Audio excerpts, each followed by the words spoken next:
السلام علیکم ورحمۃ اللہ وبرکاتہ۔ بسم اللہ والحمد للہ والصلاة والسلام علی رسول اللہ اما بعد۔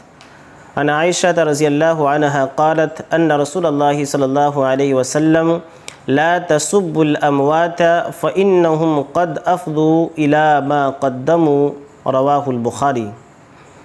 سیدہ عائشہ صدیقہ رضی اللہ تعالی عنہا سے روایت ہے کہ اللہ کے رسول صلی اللہ علیہ وسلم نے فرمایا کہ تم مردوں کو گالی مت دو، تم مردوں کو برا بھلا مت کہا کرو، کیونکہ وہ اس کی طرف پہنچ چکے ہیں جو کچھ انہوں نے بھیجا ہے۔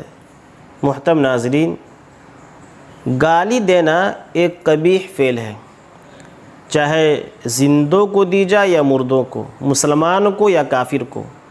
البتہ مردوں کو گالی دینے سے ممانعت کی خاص تاکید کی گئی ہے، اور اللہ کے رسول صلی اللہ علیہ وسلم نے اس کی دو وجہیں بتلائی ہیں۔ پہلی وجہ کا ذکر تو اسی حدیث کے اندر ہے جو ابھی آپ کے سامنے پیش کی گئی، کہ انہوں نے جو کچھ کیا ہے ان کا رب خود ان سے حساب لے لے گا، اس لیے تم ان کے معاملہ کو چھوڑ دو، تم ان کے معاملہ میں مت پڑو۔ انہوں نے جو کچھ کیا ہے، جو کچھ بھیجا ہے، وہ اس تک پہنچ چکے ہیں، لہٰذا تم ان کے معاملہ کو چھوڑ دو۔